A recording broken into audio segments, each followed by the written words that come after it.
Did you know that the Philippines was a colony of Spain for over 300 years? What's even more interesting is that because the island nation gained its independence from Spain during the bloody Spanish-American War, Spain basically just surrendered the Philippines to the US, signing the famous Treaty of Paris in 1898, which essentially meant the Philippines would be ruled by the US, and it was for more than 40 years. Today, however, the country has grown into a dynamic economic powerhouse in Asia. With a steadily growing population, a good chunk of which is young people, the country is set to continuously optimize its services industry, has robust labor markets, and has an influx of voluminous remittances. Hi and welcome back to the channel. In today's video, we're going to dive into why the Philippines has a rich history of resilience and survival, with its people overcoming various challenges and adversities throughout the years. A brief overview of the Philippines. The Philippines is a massive island nation that consists of more than 7,000 islands, an archipelago. The nation is located in Southeast Asia, right in the middle of the Pacific Ocean, and the 10th South China Sea. Luzon and Mindanao are two of its biggest islands, which contribute to up to 2/3 of the Philippines' landmass. In addition, only 1/3 of the islands in the country are populated.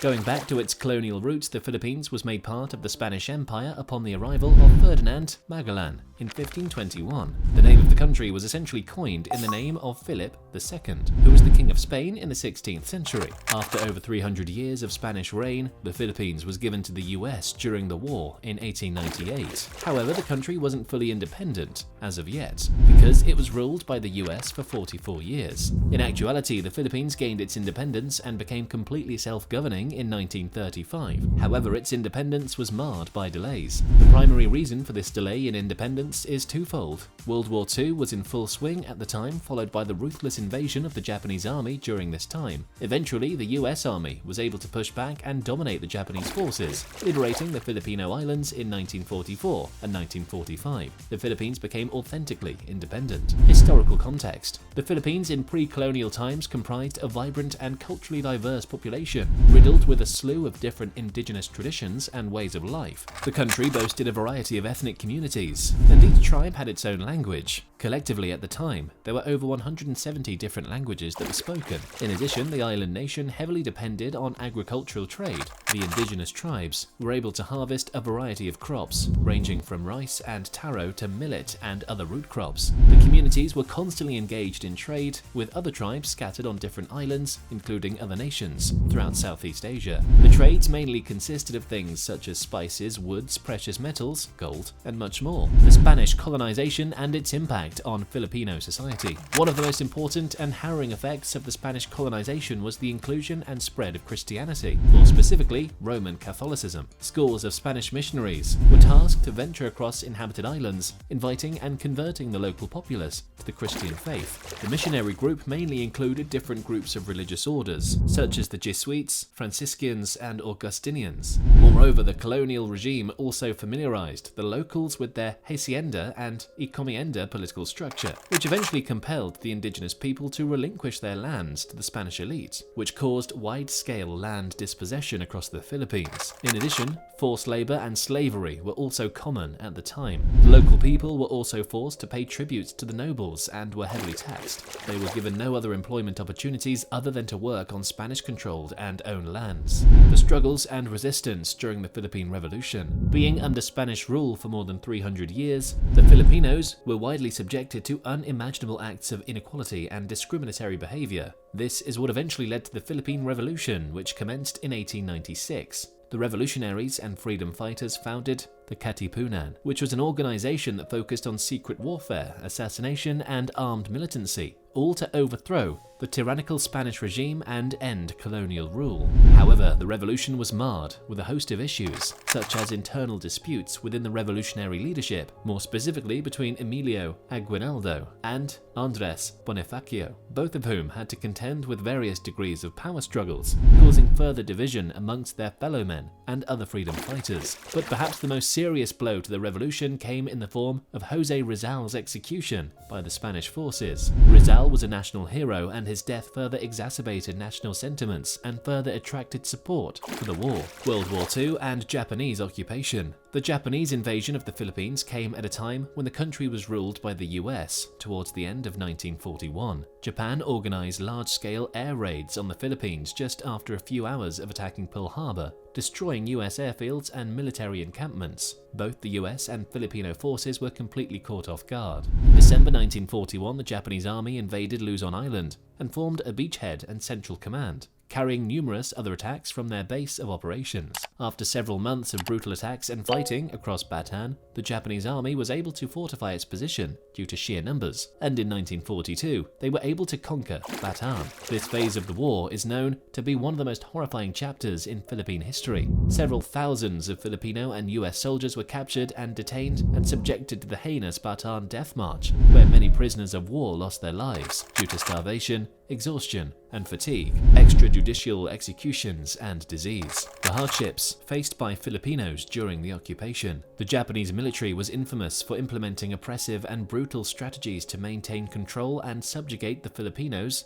both civilians and prisoners of war. The people were subjected to torture, forced labor, violence, and executions. The Filipinos were forced to do back-breaking tasks, such as working in factories and mines, and build roads and infrastructure under very poor conditions. They were not provided with adequate medical care, food, water, and shelter, and many Filipinos would ultimately die due to starvation and disease. Struggles for independence. After Spain relinquished the rule of the Philippines to the US, Emilio Aguinaldo led the revolution against American rule, and in 1899, the war against US colonization began. Although the Filipino resistance was rather fierce, they could not challenge the military might of the US, and consequently lost the war. Over time, however, the US did allow some form of self-governance to the Philippines, establishing the Philippine Commonwealth in 1935. Manuel Quezon was selected as the Commonwealth's first president. However, after the US defeated the Japanese in 1945, it offered the Philippines its independence and freedom from colonial rule in 1946. Post-World War II challenges. The Filipinos had to contend with a variety of infrastructural issues in the aftermath of World War II. Entire cities, transportation, infrastructure, hospitals, and commercial and residential buildings were completely destroyed.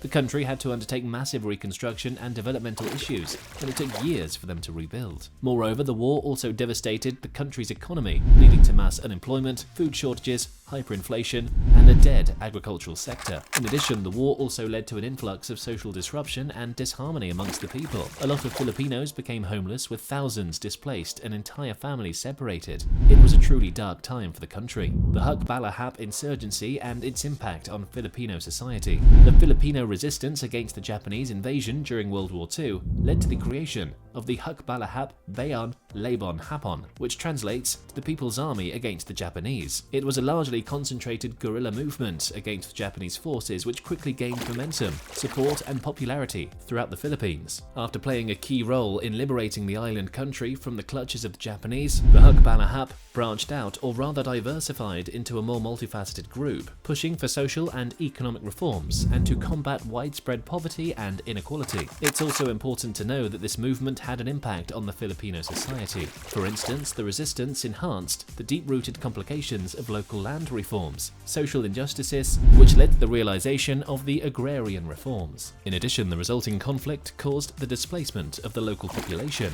and a lot of people were frequently killed or injured by being caught in the middle of armed fighting. Many people had to flee because of the danger and severity of the fighting. However, the insurgency also focused on spreading communist ideals and resisted democracy, which is what resulted in the government clamping down on the insurgency with swift severity and implementing several anti-communism laws. Natural disasters. The Philippines is located in the Pacific Ocean, more specifically on the western side. This area has been designated as the Typhoon Belt. Some call it the Typhoon Alley. The point is, well, it's dangerously susceptible to devastating typhoons and cyclones that lead to heavy rainfall, high-speed winds, and urban flooding. This is the primary reason why the Philippines has up to 20 typhoons every year. While most of them aren't severe, some of them lead to the complete destruction of property and loss of life. In addition, these typhoons also cause landslides, wind damage, and storm surges. In addition, the country is also located near the Pacific Ring of Fire, which is, you guessed it, an area with high seismic activity, as there's regular movement of the tectonic plates. This is why the Philippines is also susceptible to mild to severe earthquakes. Moreover, the island nation is also scattered throughout various tectonic plates, causing frequent earthquakes. Plus, the country is also home to a variety of active volcanoes,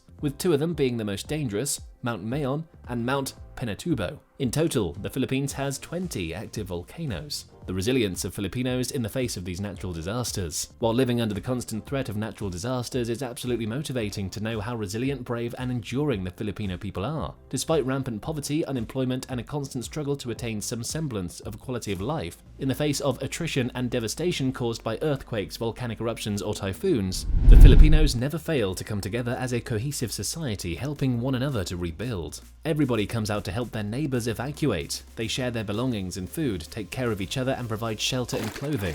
In addition, the concept of community strength is deeply etched into Filipino culture. It is known as the Bayanahan spirit, which can be explained as the necessity to come together as one in a time of dire need. Culinary resilience. You'd be surprised to know that the foundation of a wide variety of cuisines in the Philippines has been traced back to an era before colonial times. This was when the primary sources of food for the indigenous people were fish, root crops, rice, and tropical fruits. Moreover, the country's cuisines are also heavily inspired by the Spanish, as they ruled the Philippines for more than 300 years. This is mainly why some of the key ingredients in modern Filipino cuisine are all those that are also used in Spanish cuisine, such as garlic, tomatoes, onions, and different types of spices. Survival through ingenuity. Filipinos have historically been known for using ingredients and spices available locally. Many people also grow their own fruits and vegetables. They primarily use their own ingredients to cook food and other popular dishes known throughout the world, celebrating their own culture and heritage. In addition, it's also important to mention that Filipinos have gone through a lot of hardship. They've seen wars, experienced total devastation due to natural disasters, and have experienced economic collapse. All of these factors have helped them create innovative and readily available dishes that are both tasty and nutrient-rich.